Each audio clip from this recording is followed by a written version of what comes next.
Oke, hari ini saya akan share tentang persoalan mendatangkan kebaikan. Saya berdoa firman Tuhan yang saya sampaikan ini bisa membangun iman kita semua. Oke, saya mau tekankan dan ingin ingatkan kepada kita semua bahwa pencobaan itu bukan berasal dari Allah, tapi Tuhan mengizinkan pencobaan itu datang dalam hidup kita. Pencobaan bukan berasal dari Allah, tapi Allah mengizinkan kita dicobai dalam batas kemampuan kita. Saya tunjukkan ayatnya. Yang pertama dalam Yakobus 1 ayat 13. Kita baca sama-sama. Apabila seorang dicobai, janganlah ia berkata, pencobaan ini datang dari Allah. Sebab Allah tidak dapat dicobai oleh yang jahat, dan ia sendiri tidak mencobai siapapun. Saya selalu yakin, mau pandemi corona, mau masalah apapun dalam hidup kita, Tuhan tidak dengan sengaja mendatangkannya dalam hidup kita.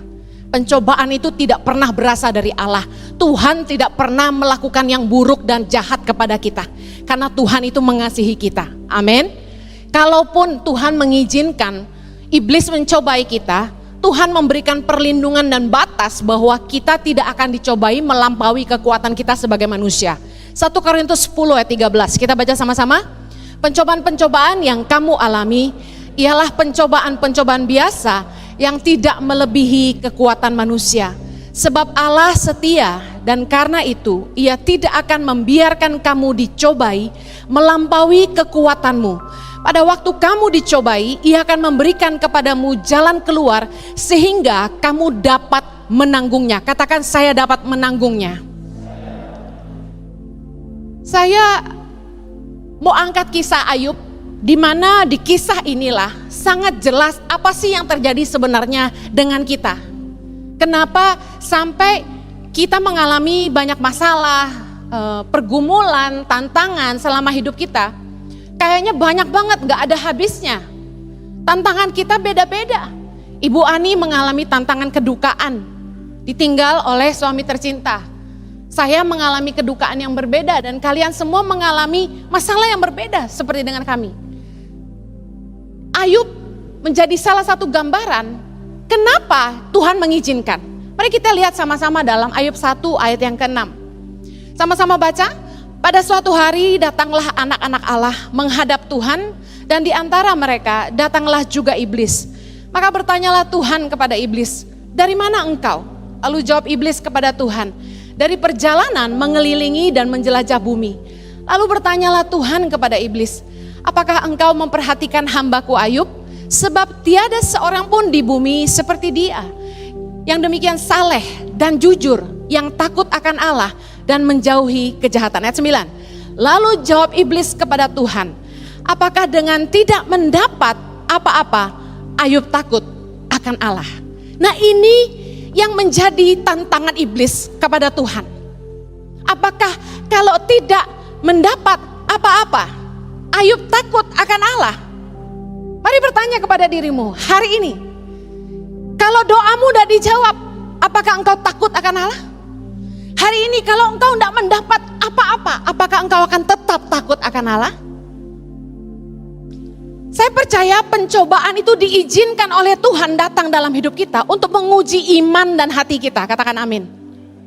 Karena kadang-kadang kita bersyukur kalau kita diberikan apa yang kita mau. Tapi apakah kita tetap bersyukur ketika kita tidak memperoleh apa yang kita inginkan?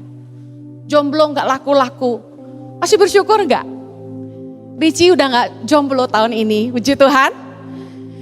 Ayub 1 ayat 10, iblis bilang gini sama Tuhan, bukankah engkau yang membuat pagar sekeliling dia dan rumahnya serta segala yang dimilikinya? Apa yang dikerjakannya telah kau berkati, dan apa yang dimilikinya makin bertambah di negeri itu. Ayat 11, iblis nantang Tuhan.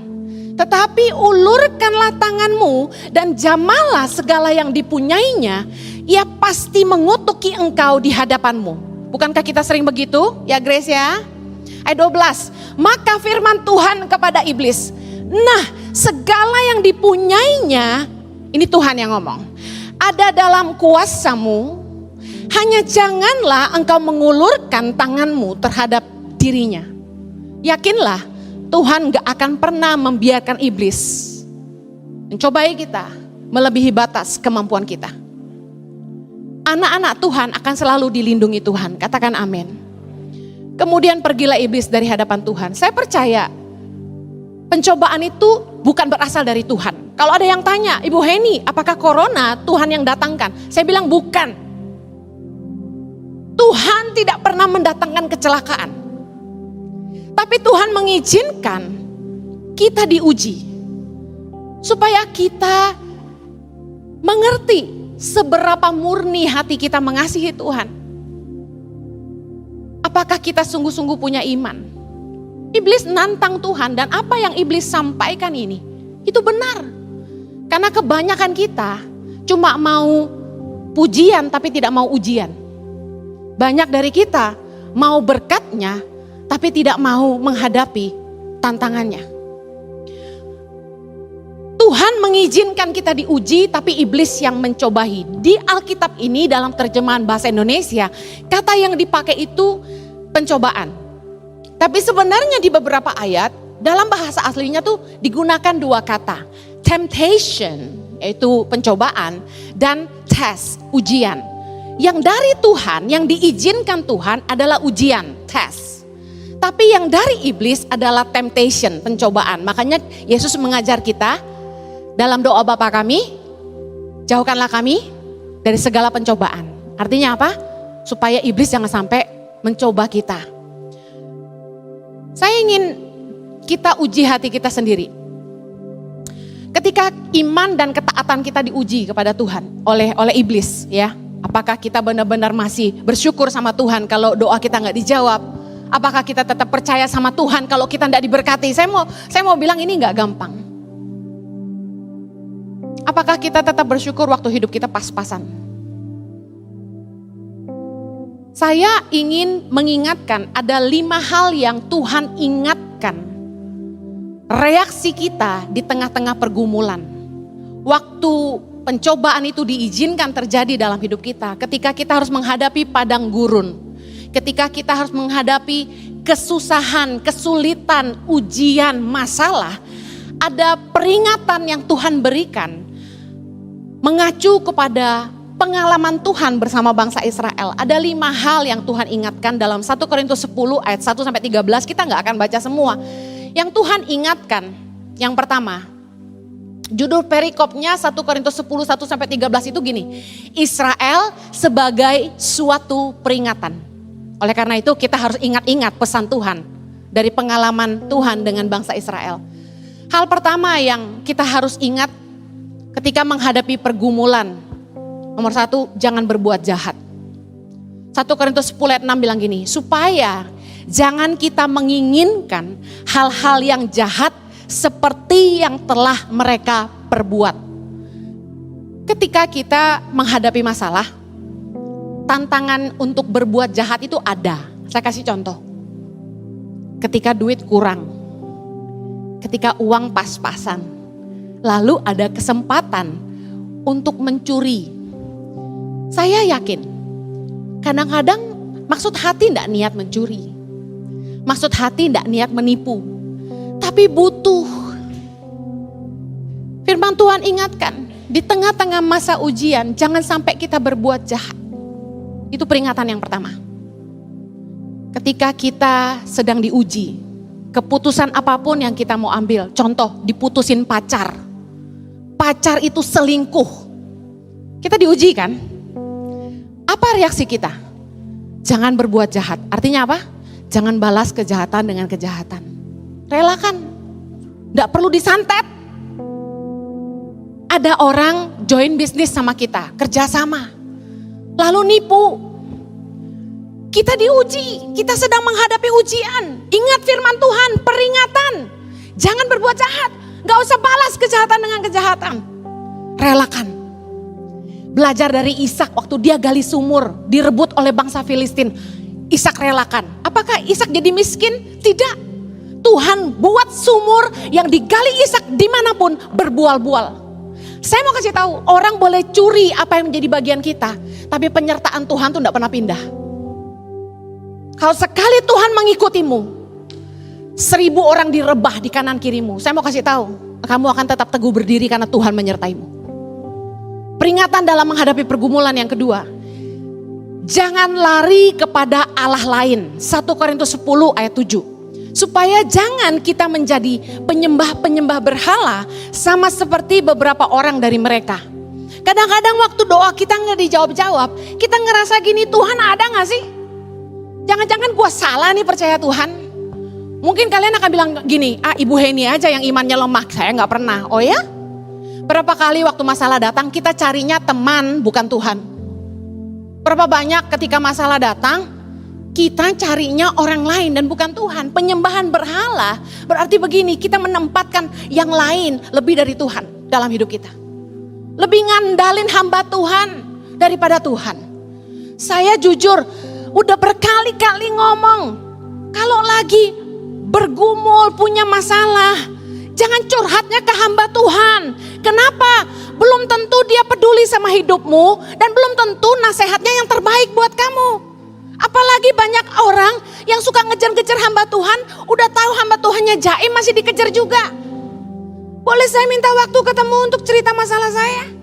Dia tahu gak hamba Tuhan juga masalahnya banyak. Saya mau kasih tahu, saya dalam hidup saya gak pernah curhat. Mau ke teman, mau ke hamba Tuhan. Kalau saya kesel, saya ngomong aja. Misalnya keselnya sama siapa? Keselnya sama Krista. Saya ngomong aja sama Krista. Kenapa kamu gini. Selesai masalahnya. Ngapain curhat? Kalau kamu curhat ke orang lain, beritanya udah beda lagi nanti nyampenya. Saya kesal sama Tina sama Lina di rumah. Saya ngomong sama mereka. Sehingga masalahnya selesai. Gak perlu lari-lari nangis-nangis ke orang. Pergumulannya berat sekali. Saya tiap kali punya masalah, saya lari ke Tuhan. Karena bagi saya gini, yang paling cinta saya cuma Tuhan. Yang paling ngerti saya cuma Tuhan. Yang mampu tolong saya cuma Tuhan. Kenapa lari ke manusia? Pelajaran dari bangsa Israel, ketika mereka menghadapi masalah di padang gurun, mereka bosan, mereka bergumul. Mereka malah sibuk kumpulin emas, bikin patung. Bukankah kita juga begitu? Saya gak tahu siapa berhala dalam hidup Anda. Tapi dengar baik, Allah kita Allah yang penjemburu. Di tengah persoalan selalu datang sama Tuhan. Yang berikutnya yang ketiga, peringatan dalam menghadapi pergumulan, jangan tidak setia kepada Tuhan, kata firman Tuhan. 1 Korintus 10 ayat 8. Janganlah kita melakukan percabulan seperti yang dilakukan oleh beberapa orang dari mereka. Saya tuh kadang-kadang geleng-geleng. Kalau orang Kristen udah mulai curhat, banyak masalah. Kemudian saya bilang gini, kerja apapun gak diberkati. Hidupnya penuh dengan misteri, selalu banyak masalah. Saya bilang gini, kamu hidup dalam dosa ya? Selesai. Karena gini, firman Tuhan jelas. Tangan Tuhan bukan kurang panjang untuk menolong, telinganya bukan kurang tajam untuk mendengar. Tapi yang memisahkan engkau dan Allahmu adalah dosa-dosamu. Ada pasangan pacaran, berantem terus. Berantemnya parah. Oh nikah tapi berantem terus. Ternyata ketahuan, udah kumpul kebo, gak jaga kekudusan. Kalau orang pacaran udah gebuk-gebukan, pacaran udah kasar, pacaran udah gak ada nilai penghargaan, saya langsung bilang gini, kamu gak jaga kekudusan. Karena efek dari dosa selalu membawa duka cita. Rumah tangga yang awal-awalnya itu penuh dengan pertengkaran, penuh dengan air mata, gak bahagia. Coba cek, waktu pacaran gak jaga kekudusan. Jadi anak-anak muda denger nih, banyak yang jomblo. Jangan asik-asik, esek-esek. Saya kasih tahu, bayar harganya nanti kalau nikah. Banyak orang yang gak jaga kekudusan waktu pacaran, nikahnya gak menemukan kepuasan. Selingkuh gak habis-habis akhirnya. Kalau kita mau diberkati Tuhan, hiduplah dalam kebenaran. Jangan hidup dalam percabulan. Yang keempat, peringatan dalam menghadapi pergumulan. Jangan mencobai Tuhan. 1 Korintus 10 ayat 9. Janganlah kita mencobai Tuhan seperti yang dilakukan oleh beberapa orang dari mereka. Mencobai Tuhan tuh gini. Saya diingatkan tentang Yesus. dalam ujian, pencobaan yang dialami Yesus, dengar, kalau kita dicobai itu biasa, karena Yesus pun dicobai. Ingat waktu Yesus puasa di padang gurun 40 hari, dibawa oleh Roh Kudus ke padang gurun, untuk dia apa? Dicobai oleh iblis, dibawa sama iblis ke 3 tempat. Ingat, salah satu pencobaan yang dilakukan oleh iblis kepada Yesus adalah Yesus dibawa ke atas bubungan bait Allah. Lalu Yesus disuruh terjun ke bawah dengan kata-kata gini, aku mendengar tentang engkau bahwa dia akan mengirimkan malaikatnya untuk menatang kakimu. Ayo terjun, pasti kamu selamat. Iblis tantang gitu. Saya mau kasih tahu gini, Yesus saya yakin punya ilmu terbang. Saya yakin kalaupun Yesus betul-betul terjun dari bubungan bait Allah, Yesus tidak akan celaka. Anda yang percaya angkat tangan sama saya. Kalau Yesus benar-benar terjun dari bubungan bait Allah. Apa sih yang sulit buat Yesus, benar gak? Cueh, ambil lu dari tanah, dibulet-bulet, masukin jadi mata. Yesus mau dijorokin dari tebing oleh orang banyak. Apa yang Yesus lakukan? Santai aja dia, jalan di tengah-tengah mereka, menghilang. Di tengah orang banyak Yesus hilang. Apalagi? Bagaimana? Jalan di atas air. Bayangin, Yesus bisa jalan di atas air, masa gak bisa terbang? Aduh, saya tuh berdoa karunia Yesus tuh turun ke saya gitu loh. Bisa jalan di atas air. Jadi kan saya gak usah belajar berenang. Kalau kita ke Papua, kita aman. Punya satu jurus Yesus saja jalan di atas air, saya bahagia sekali. Dengar baik, Yesus bisa ubah batu jadi roti, tapi Yesus gak lakukan. Menarik sekali ketika disuruh terjun dari bubungan bait Allah, Yesus bilang gini, jangan mencobai Tuhan Allahmu. Artinya gini, masalah tuh jangan dicari. Jangan sok jagoan iman. Orang Kristen zaman sekarang pakai kalung besar sekali. Saya mau kasih tahu, mau kalungmu sebesar apa bentuk salib, kalau kamu tidak jaga diri pasti kena COVID. Yakin enggak? Saya mau bilang, jangan tantang Tuhan. Ada yang menyepelekan protokol kesehatan, ada yang menyepelekan larangan pemerintah untuk tidak menjalankan ibadah. Tahu kan kecaman-kecapan orang-orang Kristen Farisi? Mana imanmu? Masa baru COVID aja udah gak ibadah? Cari Tuhan dong. Saya kasih kabar teman-teman, ada yang berani pergi onsite khotbah, kena corona. Jangan main-main, jangan mencobai Tuhan, ikuti aja aturan. Ada amin? Kalau kita lagi diuji, jangan malah mencobai. Jangan sok-sok nantang Tuhan. Tuhan, kalau engkau tidak bantu aku bayar hutangku, aku bunuh diri.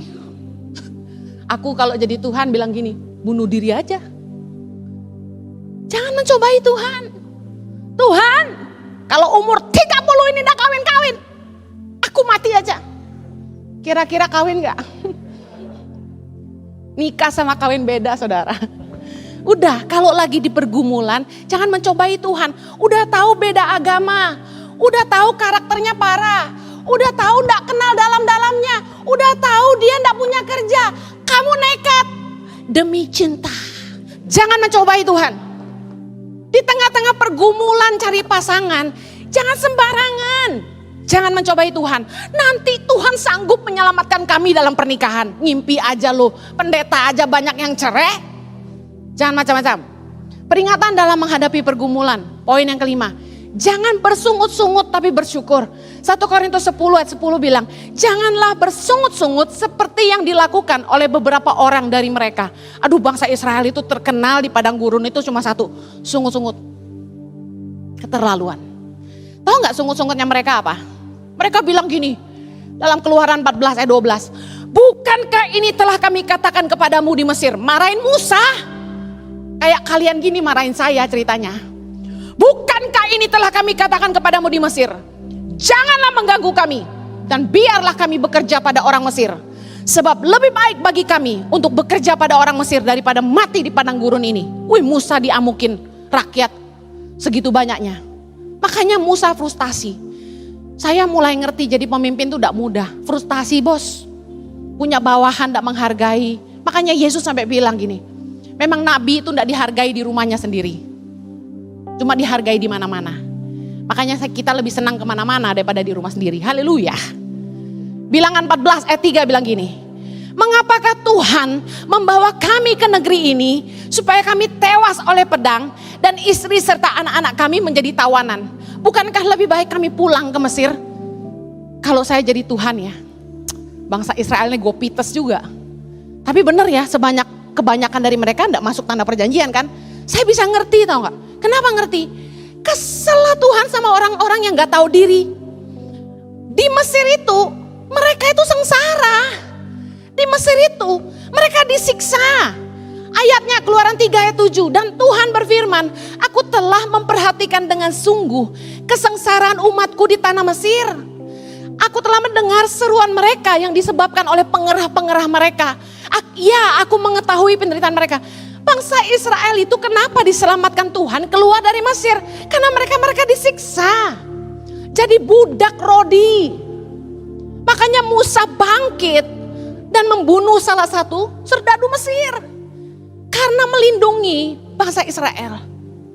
Keluaran 3 ayat 9. Sekarang seruan orang Israel itu telah sampai kepadaku, juga telah kulihat betapa kerasnya orang Mesir menindas mereka. Jadi keadaan bangsa Israel di Mesir tuh gak baik. Disiksa, ditindas. Bilangan 20 ayat 15. Bahwa nenek moyang kami pergi ke Mesir dan kami lama diam di Mesir. Dan kami dan nenek moyang kami diperlakukan dengan jahat oleh orang Mesir. Lah, di Mesir apa mereka baik keadaannya? Enggak. Tapi mereka bilang sama Musa, lebih baik kami kerja pada orang Mesir daripada mati di padang gurun. Padahal apa sih kesusahan mereka di padang gurun? Ya ampun, secara waktu, tahukah bangsa Israel itu menderita di Mesir 430 tahun. Bandingannya 10%, mereka cuma sengsara di padang gurun 40 tahun. Di 40 tahun mereka di padang gurun itu enggak ada apa-apanya dibandingin penderitaan mereka 430 tahun di Mesir. Di padang gurun mereka susahnya apa coba? Makanan terbatas. Mana dan burung puyuh. Bosan juga ya. Betul nggak? Berapa banyak kita yang mulai bosan? Gini-gini terus. Gak kaya-kaya gue. Too much complaints. Kita banyak kali mengeluh dengan keadaan kita. Gak ada bersyukurnya. Kita bilang, dulu waktu masih dunia, kayaknya hidup lebih bahagia. Bebas bikin apa aja. Bisa nipu orang kita jadi kaya. Ikut Tuhan kita menderita. Harus taat firman Tuhan, jaga kekudusan. Aduh, jadi orang Kristen cemen juga. Saya mau kasih tahu. Keluhan-keluhan kita itu gak masuk akal. Kok jadi budak dosa lebih bahagia daripada merdeka di dalam Allah. Sementara di padang gurun, Tuhan menyertai mereka dengan tiang awan, tiang api. Tuhan menyertai mereka dengan burung puyuh dan mana roti. Roti mana tuh pasti enak banget, saya kan suka roti. Mana tuh pasti roti terbaik di dunia. Bayangkan, gak ada rasa syukurnya. Kasut yang mereka pakai di kaki mereka tidak jadi rusak. Pakaian mereka tidak jadi rusak. Betapa setianya Tuhan menyertai mereka. Ketika mereka harus berperang melawan bangsa-bangsa yang mereka hadapi selama 40 tahun itu. Tuhan menyertai mereka, bangsa lain selalu kalah. Tapi tetap bangsa Israel mengeluh. Saya mau tutup dengan ini. Mengapa sih Tuhan mengizinkan kita mengalami pencobaan? Yang pertama, untuk merendahkan hati kita. Supaya kita itu belajar mengandalkan Allah. Kadang-kadang kita tuh terlalu sombong. Berpikir kita hebat. Berpikir kita jagoan. Ulangan 8 ayat yang kedua dan ketiga. Kita baca sama-sama. Ingatlah kepada seluruh perjalanan yang kau lakukan atas kehendak Tuhan Allahmu. Di padang gurun selama 40 tahun ini. Dengan maksud merendahkan hatimu. Dan mencoba engkau untuk mengetahui apa yang ada dalam hatimu. Yakni apakah engkau berpegang pada perintahnya atau tidak. Jadi ia merendahkan hatimu, membiarkan engkau lapar dan memberi engkau makan mana yang tidak kau kenal dan juga tidak dikenal oleh nenek moyangmu untuk membuat engkau mengerti bahwa manusia hidup bukan dari roti saja, tapi manusia hidup dari segala yang diucapkan Tuhan. Padang gurun mengajar bangsa Israel. Masalah mengajar kita supaya kita belajar rendah hati dan mengandalkan Tuhan. Saya percaya masa COVID-19 ini, masa pandemi ini telah mengajar kita satu hal. Kita pikir kita akan kekurangan. Kita pikir kita akan susah. Tapi bukankah Tuhan setia? Saya sudah cerita ini di beberapa khotbah saya. Dulu dengan sok gagah perkasa, saya terima jadwal undangan khotbah kemana-mana sampai gak ada berhentinya. Sampai kelelahan sendiri, sampai sakit sendiri masuk rumah sakit karena pinggang. Kena karena ngangkat koper terlalu berat. Saya dibilang sama suami saya, kalau kamu gak terima pelayanan, nanti yayasan kekurangan dana. Jadi kamu harus bantu saya jualan merchandise kemana-mana. Sok pahlawan kami berdua. Pahlawan kesiangan, khotbah terus. Pagi siang malam. Pagi-pagi saya udah cantik. Udah dandan. Staf doa saya lagi make up. Masih ingat teman-teman? Pergi khotbah. Pulang, makan siang sebentar, jalan lagi. Nanti malam, khotbah lagi. Sok jagoan, badan rontok, jiwa kering, hubungan rusak, sama anak gak ketemu, sama staf gak diurus. Hancur berantakan sebenarnya semuanya. Tapi sok jadi heroik. Nanti uang yayasan gak cukup, pergi dengan satu motivasi yang salah. Kita pikir kita bisa nolong Tuhan. Padang gurun mengajar kami, ketika pandemi datang, pelayanan terhenti, gak bisa jualan lagi. Apakah kita susah? Tuhan membuktikan Dia setia. Pandemi ini mengajar saya khususnya hidup mengandalkan Allah. Rendah hatilah Heni. Yayasan ini ada bukan karena kamu. Uang yayasan itu ada bukan karena kamu. Tuhan tuh seolah mau ngajarin saya, aku ndak butuh kerja kerasmu. Tuhan cuma mau saya. He only wants me. Sebagai nabi yang Tuhan tunjuk buat pelayanan ini, sudah seharusnya saya lebih banyak mendengar Tuhan daripada khotbah di jalanan. Saya akhirnya mengerti kehendak Tuhan justru di masa sulit ini. Padang gurun mengajarkan kita untuk rendah hati, bukan karena kita hebat, bukan karena kita bisa kita ada hari ini, tapi semua karena Tuhan. Dan karena pandemi gak ada jalan lain selain hidup mengandalkan Tuhan. Tapi bukankah hari ini kita baik-baik saja? Bukankah Tuhan kita luar biasa? Katakan haleluya. Saya mau bilang gini, apa sih masalah kalian? Apa sih pergumulan kalian? Apa sih kesusahan kalian? Mungkin masalah kalian beda dengan saya. Tapi firman Tuhan ini, Tuhan ingatkan untuk saya sampaikan. Lukas 18 ayat 7-8, baca sama-sama. Tidakkah Allah akan membenarkan orang-orang pilihannya yang siang malam berseru kepadanya? Dan adakah ia mengulur-ngulur waktu sebelum menolong mereka? Aku berkata kepadamu, ia akan segera membenarkan mereka. Akan tetapi jika anak manusia itu datang, apakah ia mendapati iman di bumi? Dengar baik, pencobaan itu cuma ujian kepada iman kita. Teruslah berharap sama Tuhan, jangan tidak setia. Yang kedua, mengapa Tuhan mengizinkan kita mengalami pencobaan? Untuk menguji ketaatan kita dan mengajar kita untuk hidup takut akan Allah. Ulangan 8 ayat yang kedua. Bersama-sama baca. Ingatlah kepada seluruh perjalanan yang kau lakukan atas kehendak Tuhan Allahmu di padang gurun selama 40 tahun ini. Dengan maksud merendahkan hatimu dan mencobai engkau untuk mengetahui apa yang ada dalam hatimu. Yakni apakah engkau berpegang pada perintahnya atau tidak. Maka haruslah engkau insyaf bahwa Tuhan Allahmu mengajari engkau seperti seorang mengajari anaknya. Oleh sebab itu haruslah engkau berpegang pada perintah Tuhan Allahmu dengan hidup menurut jalan yang ditunjukkannya dengan takut akan Dia. Kadang-kadang sebagai manusia kita tuh gak jujur sama hati sendiri. Bahkan kadang-kadang saking sibuknya kita gak pernah punya waktu untuk merefleksi diri dan menemukan isi hati kita yang sesungguhnya. Padang gurun, masa ujian membuat kita akhirnya ngerti ternyata hati saya begini. Dan menguji ketaatan kita, apakah kita sebenarnya hidup takut akan Tuhan. Dalam kesulitan apapun, jangan sampai ngambil keputusan yang tidak takut akan Tuhan. Pastikan kita tetap hidup di dalam kebenaran. Pergumulan, masalah dipakai Tuhan untuk membersihkan kita dari cara-cara hidup kita yang lama. Memulihkan cara berpikir kita, cara pandang kita, melucuti mentalitas budak dosa dari hidup kita. Bangsa Israel itu tinggal di Mesir 430 tahun. Tadi saya sudah katakan.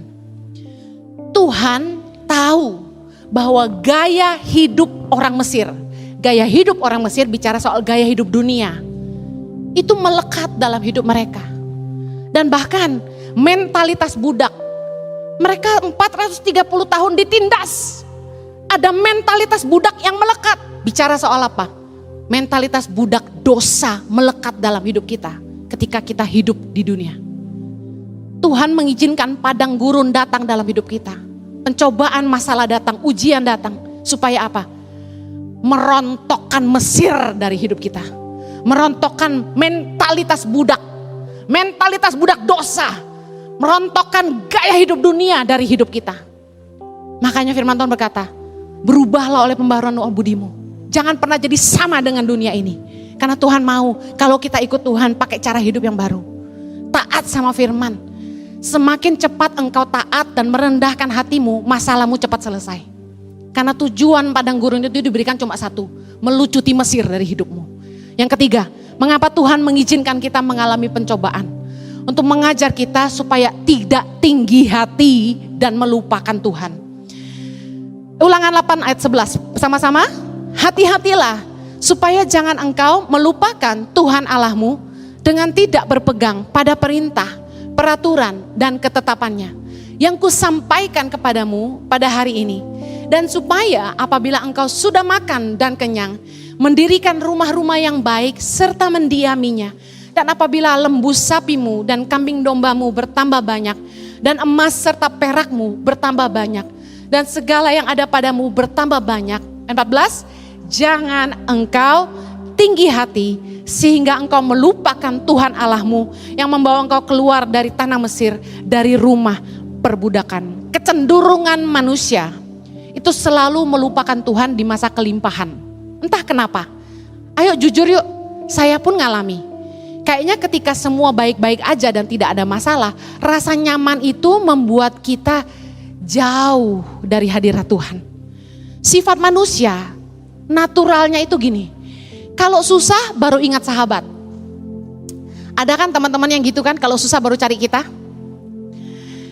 Lupa sama teman di masa susah. Kalau udah kaya, goodbye my friend. Saya masih punya beberapa teman yang ketika susah carinya kita. Udah kaya, haleluya. Kebaikan dilupakan, tapi kesalahan diingatkan. Kebanyakan manusia tuh gini, ribuan kebaikan sirna oleh satu kesalahan. Betul gak? Saya pernah punya sahabat, akrab luar biasa, baik. Satu kali saja tegur dia, langsung hilang selamanya. 1000 kebaikan itu sirna dengan satu kesalahan. Itu sifat manusia. Sudah hebat lupa mendarat. Kebanyakan orang kalau udah kaya sombong, tengil, belagu, sok tahu. Makanya ada istilahnya OKKB. Orang kaya baru. Jangan pernah tinggi hati. Ingat-ingatlah hari ini. Di saat kamu sedang melewati padang gurun, ketika kamu belum duduk di tempat yang bisa dikatakan nyaman dan semua serba berkelimpahan. Ingat-ingatlah hari ini.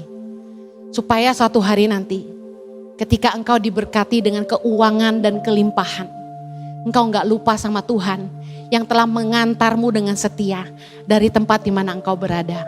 Saya yakin hari ini dan apa yang ada di masa depan tidak akan pernah terpikirkan. Betapa luar biasanya Tuhan sanggup membawa kita ke tempat yang kita sendiri tidak pernah pikirkan. Amin. Yang terakhir, mengapa Tuhan mengizinkan kita mengalami pencobaan? Supaya kita mengalami kebaikan Tuhan. Ulangan 8 ayat 15. Dan yang memimpin engkau melalui padang gurun yang besar dan dahsyat itu, dengan ular-ular yang ganas serta kalajengkingnya dan tanahnya yang gersang, yang tidak ada air. Ia membuat air keluar bagimu dari gunung batu yang keras. Dan yang di padang gurun memberi engkau makan mana yang tidak dikenal oleh nenek moyangmu. Supaya direndahkannya hatimu dan dicobainya engkau hanya untuk berbuat baik kepadamu akhirnya. Saya mau katakan gini, masa-masa susah itu masa-masa yang penuh kebahagiaan sebenarnya. Kenapa? Saya gambarkan dalam hubungan manusia aja. Waktu saya sama Jojo baru merintis hidup, sama-sama mulai dari nol. Nah, pacaran dan bangun keluarga dengan orang yang sama-sama mulai dari nol tuh asik. Kalau zaman sekarang carinya yang udah kaya, ya kan? Nah, kalau yang mulai merintis dari nol itu asik. Kenapa? Ada momen-momen bahagia yang kita bisa temukan dan tidak terlupakan. Contoh, dulu kami uangnya gak seberapa. Kami cuma bisa beli nasi goreng kambing di kebun siri itu 1 bungkus berdua. Tapi indah dan nikmatnya luar biasa, tak terlupa. Sampai hari ini saya masih ingat rasanya. Betapa luar biasanya 1 bungkus nasi goreng kambing itu kami suap-suapan berdua. Waktu masih baru merintis keluarga, anak belum ada. Gaji maaf tidak seberapa. Kami itu dari muda memang orang yang sudah terpanggil pelayanan, jadi uang tuh enggak jadi ukuran. Saya percaya kalian juga sama. Uang enggak seberapa, jadi ngirit luar biasa. Dari umur 25 sebelum nikah, kami tuh sudah nyicil rumah sama-sama. Jadi uangnya kami gabung, kami cicil rumah, sisanya bisa kebayang dong tinggal berapa gitu kan. Nah, di saat uang enggak seberapa itu, kami ngirit banget. Makan apa adanya. Saya kemampuan masak terbatas. Akibatnya ya Pak Jojo sedikit menderita. Tapi luar biasanya dengan penuh cinta dia tidak pernah marah. Tidak pernah berkeluh kesah. Makan apa adanya. Momen-momen itu indah luar biasa. Tapi ketika uang sudah mulai ada. Kenikmatan sudah mulai meningkat. Kepedasan bisa marah. Jadi saya mau ingatkan gini. Di masa-masa susah, temukan kenikmatan-kenikmatan yang kamu tidak akan pernah lupa. Masa kesusahan adalah pengalaman dengan Tuhan yang tidak akan pernah terlupakan. Bagaimana Tuhan menolong saya melewati hari demi hari. Bisa bayar uang sekolah, tiba-tiba ada orang yang kasih uang gak tahu dari mana. Ngalami pertolongan Tuhan, gak pernah gak punya kerja, sementara orang bergumul cari kerja, saya gak pernah gak punya kerja. Dapat favor dari Tuhan, gak punya uang buat liburan, bisa diundang pergi ke Amerika, pergi ke Israel, diundang. Jadi semua dibayarin. Dan ketika bisa duduk di pesawat yang mewah, kita kayak orang kampung, lihat kanan kiri dan menikmati segala yang ada. Saya mau kasih tahu, nikmati kemurahan Tuhan di masa-masa ini. Ketika kamu susah dan kamu mengalami kebaikan Tuhan, jangan berhenti mengecap dan berkata, terima kasih Tuhan. Kecaplah dan lihatnya betapa baiknya Tuhan itu. Amin. Saya tutup. Saya mau bilang gini, makan paling nikmat itu justru saat kita kelaparan. Setuju dengan saya? Waktu lagi lapar banget, makan tuh jauh lebih nikmat. Sama, pengalaman dengan Tuhan di masa kesusahan tidak pernah terlupakan.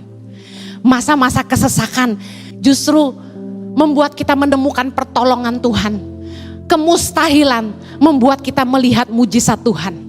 Jangan takut sama masalah, jangan takut sama cobaan, jangan takut sama tantangan.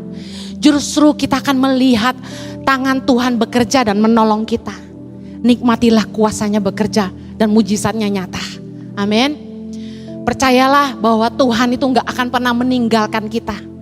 Seperti Bapa yang sayang sama anaknya. Tuhan selalu mau yang terbaik buat kita.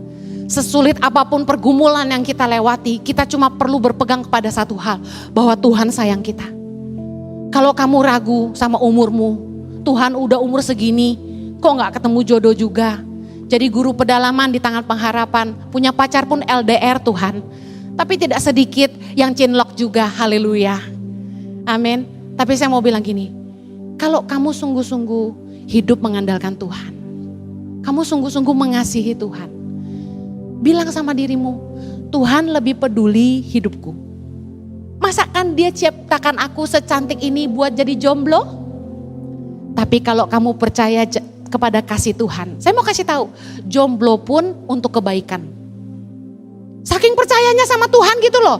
Mau jomblo, mau nikah, apapun keputusan Tuhan, itu yang terbaik buat kita. Percaya gak sama kasih Tuhan? Jangan lupa, pencobaan Tuhan izinkan terjadi untuk merendahkan hati supaya kita mengandalkan Tuhan. Pencobaan Tuhan izinkan untuk menguji ketaatan kita akan firman dan mengajar kita hidup takut akan Allah. Pencobaan mengajar kita untuk tidak tinggi hati dan melupakan Tuhan. Pencobaan membuat kita mengalami kebaikan Tuhan. Mari kita berdoa. Bapa di sorga, terima kasih untuk firman-Mu. Berdoa buat setiap umat-Mu yang mendengarkan firman Tuhan yang disampaikan Tuhan. Kalau ada mereka yang di tengah-tengah pergumulan, mereka insecure dengan masa depan mereka. Hamba-Mu berdoa agar mereka belajar mempercayai kasih-Mu bagi mereka. Bahwa Tuhan gak akan pernah meninggalkan mereka. Pencobaan-pencobaan yang kami alami gak akan pernah melebihi kemampuan kami.